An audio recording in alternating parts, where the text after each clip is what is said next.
ఫిబ్రవరి 28న లలితా మాతాజీ గారి ఆధ్వర్యంలో మీ చేతులతో శ్రీచక్రార్చన దత్త కళ్యాణం చేసుకునే అద్భుత అవకాశం సంప్రదించండి. నమస్తే, వెల్కమ్ టు సుమన్ టీవీ. నేను పద్మిని. ప్రస్తుతంతో పాటు ప్రముఖ ఆధ్యాత్మికవేత్త, శ్రీ విద్య ఉపాసకులు, శ్రీ లక్ష్మీ గణపతి ఆలయం నిర్వాహకులు, స్వర్ణ దేవాలయం నిర్మాణ సంకల్పకర్త శ్రీమాన్ తేరాల సుబ్రహ్మణ్య శాస్త్రి గారు మనతో పాటు ఉన్నారు. మాట్లాడదామా? నమస్కారం అండి. నమస్తే తల్లి. ఎలా ఉన్నారండి? బాగున్నానమ్మా. సుబ్రహ్మణ్యం గారు, ఈ రోజు ఏమేం మాట్లాడాలి అనే టాపిక్స్ బోల్డ్ అని ఇచ్చారు. నేను రాసుకున్నాను కూడా. అందులో చాలా విశేషంగా అనిపించింది దేశభక్తి. దేశభక్తికి ఆధ్యాత్మికతకి ఏమిటి సంబంధం? దాంట్లో మీరు రాశారు ఆధ్యాత్మిక కోణం ఉంటుంది అని. ఇది ఫస్ట్ టైం నేను ఇట్లాంటి ఒక వీడియో చేయడం. ఫస్ట్ టైం అంటే ఆధ్యాత్మికవేత్తతో దేశభక్తి గురించి మాట్లాడు. ఏం చెప్పాలనుకుంటున్నారు? దేశభక్తి అంటే శ్రీమాత్రే నమః. ప్రేక్షకులందరికీ కూడా ముందుగా వందే మాతరం, వందే మాతరం, వందే మాతరం ఈ పేరు చెబుతూ ఉంటేనే వందే మాతరం అనగానే రోమాంచితం అవుతోందా? అసలు మామూలుగా లేదు. దేశభక్తి అనేటువంటిది ప్రతి వాడిలో ఉండాలి. ఉండాలి. అందులో భాగంగా మనము ఈ దేశభక్తికి ఆధ్యాత్మికమైనటువంటి దాంట్లో అసలు ఏమిటి సంబంధం, దీన్ని మనం ఏ విధంగా పరిగణనలోకి తీసుకోవాలి, అసలు మీకెందుకు గురువు గారు గుళ్ళో కూర్చొని జై శ్రీరామ్ జై భవాని ఇట్లా మనం ఇష్టం వచ్చినట్లుగా అమ్మవారికి సంబంధించింది చేసుకోవచ్చు కదా అంటే చేద్దాం, కాదంటల్లా. నా ఉద్దేశం ఏంటంటే ప్రతి దేవాలయంలో నేషనల్ ఫ్లాగ్ ఉండాలి. ప్రతి దేవాలయంలో గణపతి పూజ కంటే ముందు ఖచ్చితంగా జాతీయ గీతము, జెండా వందనము ప్రతిరోజు జరగాలి. ప్రతిరోజు జరగాలి. అదే మాదిరిగా ప్రతి ఒక్కళ్ళు ఫోన్లు మాట్లాడేటప్పుడు శ్రీమాత్రే నమః. ఇప్పుడు మీరు గతంలో కూడా అంటున్నాం కామాక్షి కామాక్షి, ఎవరైనా ఫోన్ చేస్తే కామాక్షి చెప్పండి అంటారు. కానీ నాకు అనిపించింది ఈ మధ్యకాలంలో అనేక రకాల సమస్యలని వింటూ ఉన్నాను. కొంతమంది మాట్లాడేటప్పుడు ఓం నమ శివాయ అని, ఇంకొంతమంది జై శ్రీమన్నారాయణ అని, మహాదేవ అని ఎవరికి తోచింది వాళ్ళు చెప్తూ ఉన్నారు. కానీ ఇక్కడ ఏమని చెప్తున్నామంటే వాళ్ళ యొక్క మరి ఇష్టదైవాలను స్మరిస్తున్నారని ఆధ్యాత్మికంగా అనుకోవచ్చు. ఆ రాజకీయ పరంగా వెళ్ళినప్పుడు జై తెలంగాణ అని ఇంకొకళ్ళు అంటారు, ఇంకోళ్ళు జై ఆంధ్ర అంటారు. వాళ్ళ ప్రాంతాల మీద అభిమానంతో వాళ్ళు పిలుస్తారు, కామన్. కానీ మనమందరం ఈరోజు శ్రీరామ అన్న, జై తెలంగాణ అన్న, జై ఆంధ్ర అన్న ఏమంటున్నా ఆ దేశంలో బార్డర్లో ఉండబడే సైనికులు వాళ్ళు పడుతున్న కష్టాలు వాటన్నిటిని గమనించిన పిమ్మట ఈ ప్రపంచంలో అసలు వాళ్ళ జీవితాలని, అంటే మనం ఒక రాకెట్ని అంతరిక్షంలోకి పంపించేటప్పుడు ఆ సైంటిస్టులు వాళ్ళు తిరిగి వస్తారో రారో కూడా తెలియదు అమ్మా. ఈ దేవాలయాలు ఆధ్యాత్మిక వ్యవస్థల పేరుతో, రాజకీయాల పేరుతో మనలో మనం కొట్టుకొని తన్నుకొని నాది గొప్ప నాది గొప్ప నాది గొప్ప అని శివరాత్రి రోజున బ్రహ్మ విష్ణు మహేశ్వరులు నేను గొప్ప అని ఆ విష్ణుమూర్తి బ్రహ్మ ఇద్దరు గనక వాళ్ళిద్దరు వాదోపవాదనలు పెట్టుకున్నట్లు, అసలంటూ శివుడు పక్క నుండి గమనిస్తున్నట్లు ఈ బార్డర్ చుట్టూ ఉండబడే సైనికులు, మన ప్రభుత్వము, మన భారతదేశపు సంస్కృతి సాంప్రదాయము, భరతవర్షే భరతఖండే మేరోర్ దక్షిణ దిగ్భాగే శ్రీశైలస్య ఈశాన్య ప్రదేశే కృష్ణా గోదావరియోర్ మధ్యప్రదేశే అని చెబుతూ ఈ సనాతన ధర్మంలో భారతదేశం అని చెబుతున్నటువంటి ఈ దేశ పేరును కూడా మనం వర్ణించగలిగేటువంటి ఒక స్థితిలో ఉన్నప్పుడు ఆధ్యాత్మికమైన వ్యవస్థలో ఎప్పటి నుంచో సంకల్పంలోనే నేను పలానా భారతదేశంలో వాడిని, శ్రీశైలము నాభిస్థానము, నేను శ్రీశైలానికి ఈశాన్య భాగంలో సత్తుపల్లి ఊళ్ళో శ్రీశైల ఈశాన్య ప్రదేశే కృష్ణకి గోదావరికి మధ్యలో ఉన్నాను, ఇది నా అడ్రస్ మొత్తం చెప్తూ భగవంతుడికి పూజ చేస్తున్నాం. అంటే ఇంటికి శంకుస్థాపన చేయాలంటే భూమి పూజ చేయాలంటున్నాం.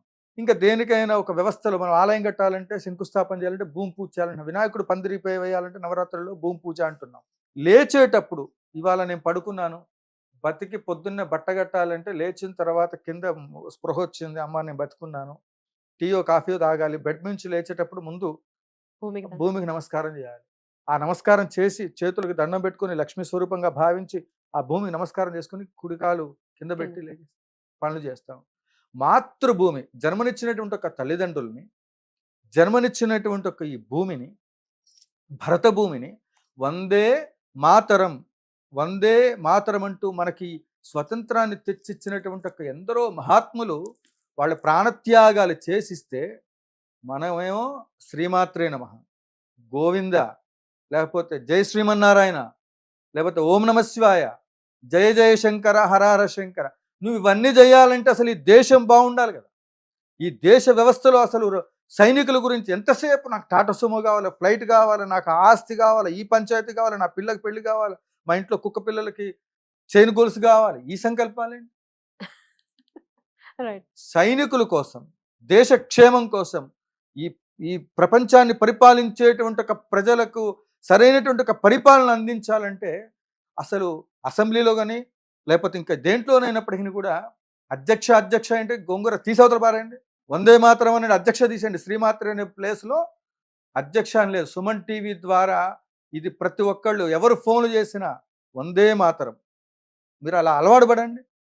వందే మాతరం అంటున్నాం, అక్కడ మాత అని వస్తుంది, మాతరం వందే అంటున్నాం అంటే ఆ మాత ఎవరు? ఈ యొక్క భారతదేశం మొత్తం, ఈ భూమి, నువ్వు ఏదైతే ఆసేతు హిమాచలం వరకు ఉండబడి ఈ ప్రకృతి మొత్తానికి నువ్వు పూజ చేస్తున్నావు. నువ్వు పూజ చేస్తే రాముడికో, కృష్ణుడికో, నారాయణుడికో, జయ శ్రీమన్నారాయణ అంటే ఒక గురువుకు వర్తిస్తుందేమో. అతల వితల సుతల రసాతల భూలోక బూర్లోక స్వర్ణలోకాలు అన్ని లోకాలకి చేసి ఎన్నో ముక్కోటి మంది దేవతలకు పూజ చేస్తే వచ్చే ఫలితం వందే మాతరం అంటే మీకు వస్తుంది. భారత భూమి యొక్క వర్ణన, ఆ దేశ భక్తి లేకపోతే ఏంటయ్యా దేశభక్తి వల్ల నీకేమొస్తుంది పంతులు గారు, నీకు అవసరమా ఇదంతా అంటే ఈ దేశభక్తి వల్ల వాళ్ళు సైనికులందరూ జెండా వందనం చేసేటప్పుడు ఆ చేసే విధానం, ఆ పోలీస్ డ్రెస్, ఆ వ్యవస్థ అంటే నాకు భలే ఇంట్రెస్ట్ అమ్మా, మామూలు కాదు.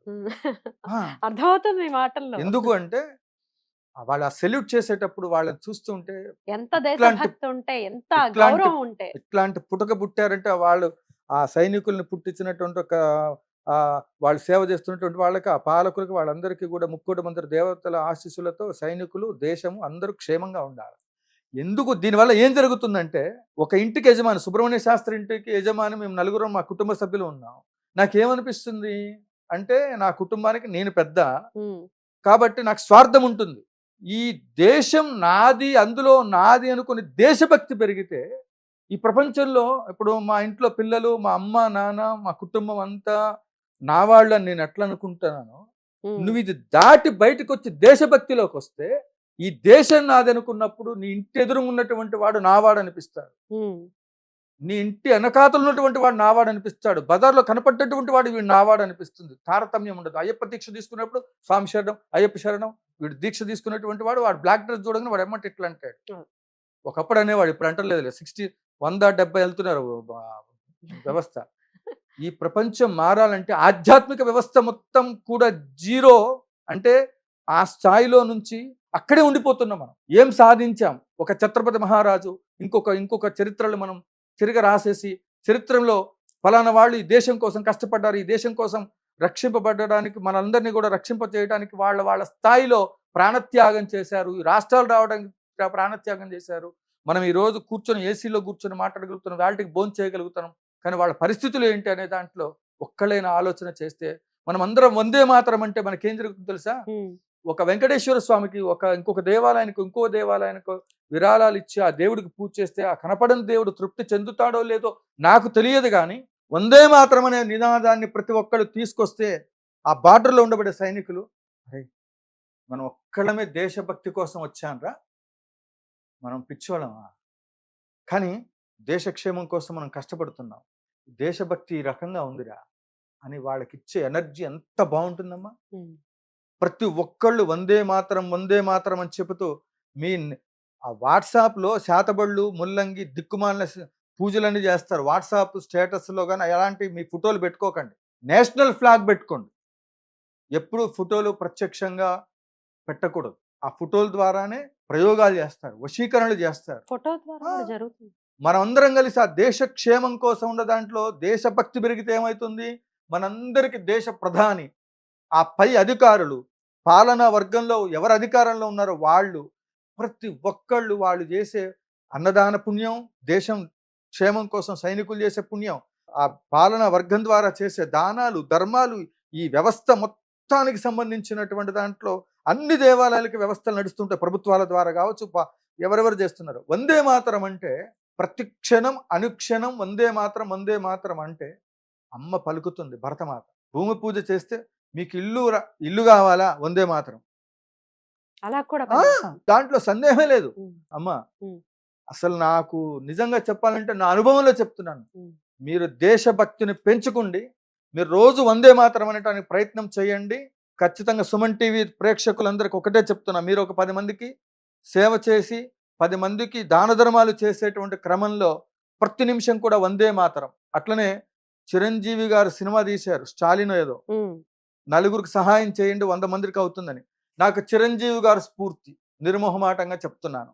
ఎందుకంటే 10 మందికి సహాయం చేస్తే వచ్చేటువంటి ఒక ఫలితం. అట్లనే జగ్గారెడ్డి గారు, ఆయన గారు ఏ నియోజకవర్గమో నాకు కొంచెం ఐడియా రావట్లేదు. ఉమ్. జగ్గారెడ్డి గారు వీడియోలు చూస్తా ఉన్నా, సూపర్.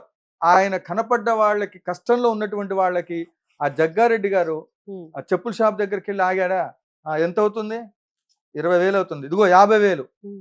తీసుకో, షాప్ పెట్టు. ప్రతి వాళ్ళు ఆ విధంగా చేస్తే, కష్టంలో ఉన్న వాడిని ఆదుకుంటే ఉమ్. సమాజంలో అసలు క్రైమ్ 90% తగ్గిపోతుంది. మనలోనే మార్పు రావాలి. రావాలి. ప్రతి అది individual రావాలి లోనూ అంటే మారాలి. మీరు నేను గొప్పని, నేను ఒక స్వామీజీని, నేను గొప్పని ఇంకొకడు కాదు, దేశభక్తిని పెంచండి. జయ జయ శంకర హరహర శంకర వందే మాతరం. అద్భుతం. చాలా ఎమోషనల్ అయిపోయారు. అంటే ఆయన లోపల ఉన్నటువంటి అభిమతం అది అర్థమవుతోంది. చాలా చాలా సంతోషం. ఒక పరహితం కోరుకోమని మన ధర్మం చెప్తుంది ఖచ్చితంగా. ఇది వాళ్ళ అంటే అన్నదాతల గురించి కానీ, లేకపోతే సైనికుల్ని కానీ ఖచ్చితంగా వాళ్ళు సురక్షితంగా ఉండాలి, వాళ్ళు సంతోషంగా ఉండాలి, అవును. మనం బాగుండాలి. మన అంటే దేశం బాగుండాలి, ఖచ్చితంగా యావత్ సృష్టి బాగుండాలి, బాగుండాలి. అన్ని బాగుండాలమ్మా. ఆ. వాళ్ళ దేశ సైనికులు ఒక్కొక్కళ్ళ జన్మనిచ్చి వాళ్ళ బిడ్డలు తిరిగి వస్తారో రారో తెలియక పంపిస్తే అంత త్యాగం, వాళ్ళని ఉమ్. ఎంత పొగిడితే, ఏం చేస్తే మనం చేస్తే ఇది తీరుతుంది. వాళ్ళ రుణం తీర్చుకోగలం. అట్లీస్ట్ కోరుకుందాం బాగుండాలి. వందే మాత్రం అంటే చాలు. ఆ. మనం కనీసం వాళ్ళకి ఈ దేశంలో ఇప్పుడు నేను శ్రీమన్నారాయణ అంట, ఇంకోటి హరిహర శంకర అంటారు, ఇంకోళ్ళు అంటారు. అదే వందే మాత్రం అంటే మనం భారతీయులం, ఖచ్చితంగా అనాలి. ఖచ్చితంగా వందే మాతరం. వందే మాత్రం అందరూ చేయండి అమ్మా ప్లీజ్. తప్పకుండా. నమస్కారం అండి. నమస్తే.